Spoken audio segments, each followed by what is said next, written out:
A man wakes up to find himself trapped in a glass coffin with no way to escape.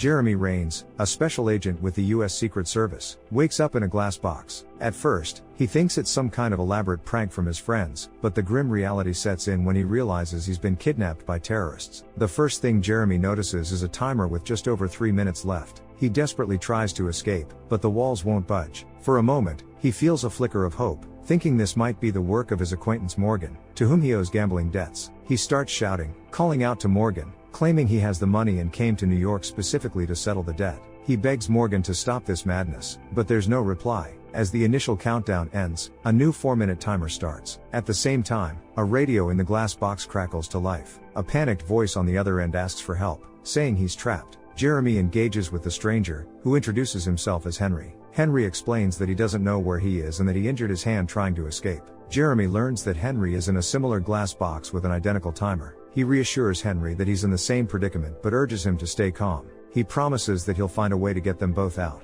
Relax, what are you kidding me? Jeremy asks Henry to tell him more about himself to figure out how they might be connected and who might be behind their kidnapping. First, Jeremy asks if Henry is a gambler, trying to rule out any connection to card debts. Henry insists he owes nothing to anyone, but Jeremy presses on, asking if he knows someone named Morgan. Henry, clearly frustrated, says he has no idea who that is and urges Jeremy to think of a way to escape. Jeremy tells him to hold on a bit longer and realizes they must be very close to each other, given the limited range of his old radio. Suddenly, Jeremy hears noises from outside and asks Henry to stay quiet so he can listen more closely. He calls for help, hoping someone might be nearby, but there's no response. As the initial 4-minute countdown ends, a new 3-minute timer starts. At this point, a dim light turns on, and Jeremy hears a male voice and the sound of an engine. Realizing they're in the trunk of a car, Jeremy turns back to Henry, who confirms he's also being transported somewhere. Jeremy continues to question Henry about his background, trying to find a link that might explain their kidnapping. Henry reveals he was on a business trip to New York before the abduction and asks where Jeremy was. Jeremy avoids answering, suspecting that their conversation could be a ploy to extract sensitive information. Instead, he asks Henry what he does for a living. Henry reluctantly admits he works at the State Department as a diplomatic officer with the White House's National Security Council. Just then, the vehicle carrying them comes to a sudden stop. Jeremy tells Henry to turn off the radio for 10 seconds and shout as loudly as he can to see if Jeremy can hear him. Henry complies, but Jeremy hears nothing in response. As the next 3-minute countdown begins, a blinding light suddenly floods the trunk.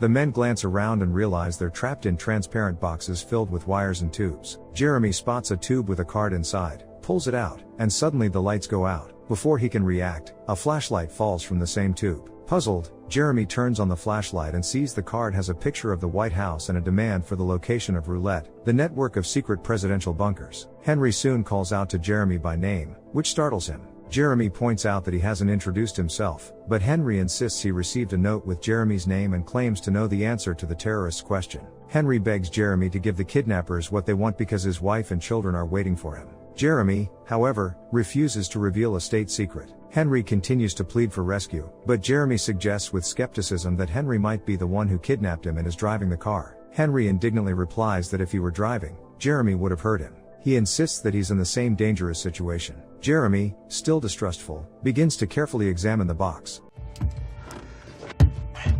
As time runs out again, the car starts moving once more, and a new 4-minute countdown begins. Jeremy decides to try contacting someone besides Henry and manages to reach a guy named Bob. Jeremy explains that he's a hostage in the trunk of a moving car and pleads for help, but Bob initially thinks it's a prank. Jeremy insists he's serious and in real danger, and Bob eventually agrees to help. Since Bob has picked up his signal, he must be nearby. Jeremy asks him to honk his horn to see how close he is. Bob honks, and Jeremy realizes he's driving right behind him. Jeremy then asks Bob to speed up and describe the cars he sees ahead. At the same time, the car Jeremy is in starts speeding up, and the connection with Bob is suddenly lost. The car comes to a sudden stop. A bright light turns on inside the trunk, and Jeremy's ex-wife, Molly, appears on the line. She's skeptical about Jeremy's claims of being kidnapped, but he persuades her to find a number for a certain Ben that he had left her for emergencies. Jeremy asks her to tell Ben that the president is in danger, but Molly doesn't know where to find the number. Suddenly, Molly says she sees someone outside her window, and the connection cuts off. Jeremy realizes Molly might be in danger too but feels helpless to do anything. The countdown resets, and the car starts moving again, this time with the kidnappers on the line. They demand the location of the bunkers, but Jeremy asks them to release him first. The kidnappers insist he must comply or they will harm Molly. Jeremy stands firm, refusing to reveal the information. As the minutes tick away, the kidnappers, realizing Jeremy isn't going to give in easily, release a swarm of bees into the trunk. Jeremy panics while fighting off the stinging insects and then hears from Henry, who's about to face the same problem. Jeremy admits he might go into anaphylactic shock because he's allergic to bee stings. Henry, desperate and under pressure because his wife and kids are being held hostage, confesses he knows the answer to the terrorist's question and is thinking of revealing it. Jeremy, struggling to stay conscious and barely responding to Henry's words, eventually loses consciousness. When he comes to, he notices multiple stings on his body but realizes he's been given an antidote. Clearly, the kidnappers need him alive. They contact him again, demanding the location of the roulette system. But Jeremy plays dumb, pretending not to understand their question. Jeremy calls Henry to let him know he's still alive. During their conversation, Henry provides all he knows about the bunkers, while Jeremy quizzes him with tricky questions to verify his connection to the State Department. Convinced Henry is being honest, Jeremy reminds him of their oath to keep classified information secret. Suddenly, the car Jeremy is in gets pulled over by the police for speeding. Seeing this as his chance to escape, Jeremy starts to make a scene. One of the kidnappers warns him that if he makes too much noise, Molly won't survive. Despite the threat, Jeremy begins shouting, leading to a shootout. A bullet hits the box, but the kidnappers manage to flee as the police drive away. Jeremy loses consciousness again. When he wakes up, he finds a shard of glass embedded in his leg. He pulls it out and uses his shirt to wrap the wound. Hearing a phone ringing nearby, he looks through the tube and sees that the kidnapper is unresponsive. He manages to reach the phone and discreetly grabs it. Jeremy tries calling Molly and then the State Department, but he gets no response. He dials 911, asking them to track his location and contact his wife. The dispatcher informs him that he's in Maryland, en route to Washington, D.C. While waiting, Jeremy notices a bullet hole in the box. Using his flashlight, he enlarges the hole and spots a man with a dog outside. He yells for help, and the man responds. Jeremy promises the man payment for his help, but the man insists on assisting him without expecting any money. As they work to open the trunk, the man finds a body of one of the kidnappers and becomes worried about his own safety. Before he can react, an unknown shooter fires at him. The stranger shuts the trunk again and pulls the body out of the car, leaving Jeremy to scramble for his next move. With just under half an hour left on the timer, a 911 dispatcher calls Jeremy back. They couldn't find his wife at her home but discovered a note saying she would be returned in exchange for Jeremy's cooperation. The dispatcher promises to track Jeremy down, but Jeremy, frustrated and anxious, hangs up, saying the car is on the move again.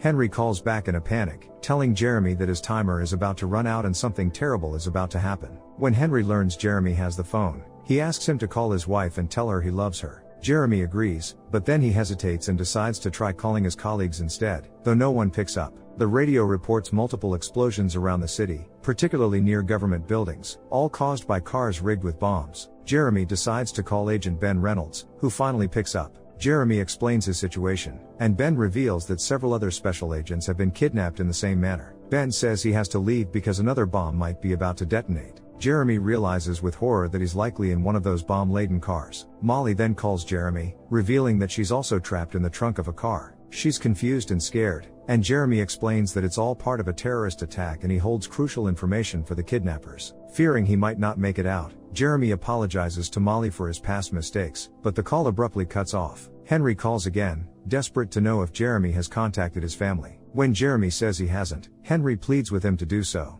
Jeremy agrees, but then hears a kidnapper on the line threatening to start killing all the hostages if Jeremy doesn't reveal the location of roulette. Despite the threats, Jeremy remains silent. Henry's fear escalates as he reports that his box is filling with some kind of liquid and his time is almost up. He begs Jeremy to give the terrorists what they want to save him, but Jeremy continues to refuse.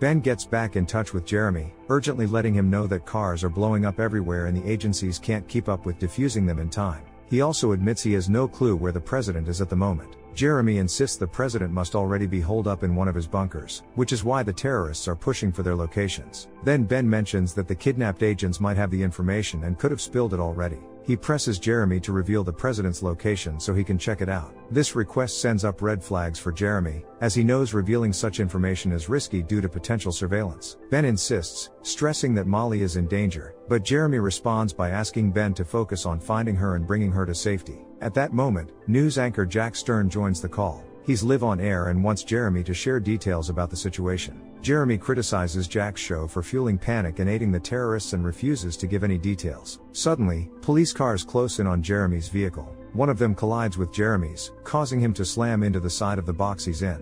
After shaking off the police, the kidnapper halts and opens the trunk, demanding that Jeremy give up the bunker locations to escape. Jeremy stays silent. Soon after, Molly calls from an ambulance, and the siren blares loudly. Jeremy realizes he's actually in a police car himself. The call drops, and Molly's wedding ring falls from the tube. Ben reaches out again, saying Molly is close to the White House and her vehicle could explode at any moment. Jeremy hints that she's in an ambulance, but Ben keeps pressing for the bunker's location. Jeremy refuses to give in, and Ben warns him that if he doesn't cooperate, he might as well say goodbye to Molly before hanging up. Jeremy calls Molly back, pleading with her to understand and forgive him. As the timer ticks down, liquid starts filling up in the box.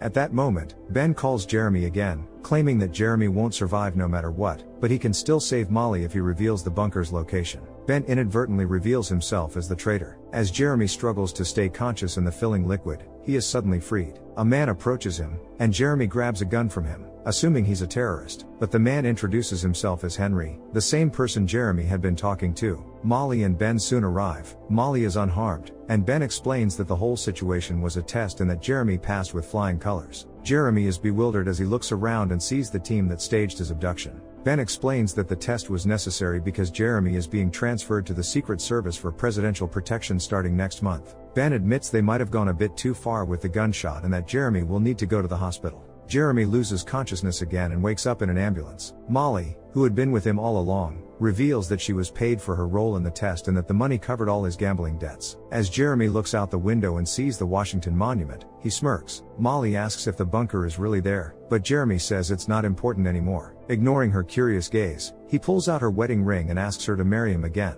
Molly leans in to kiss him, and suddenly cuffs him to the stretcher. She then pulls out a hidden microphone and reveals that she and Henry are indeed connected to the terrorists and that they've finally got the information they needed. Molly puts a gas mask filled with poison on Jeremy, and the horrifying game comes to an end. Could you withstand torture to keep a secret, or would you give in quickly? Share your thoughts in the comments below, give us a thumbs up, and subscribe to the channel. See you in the next video.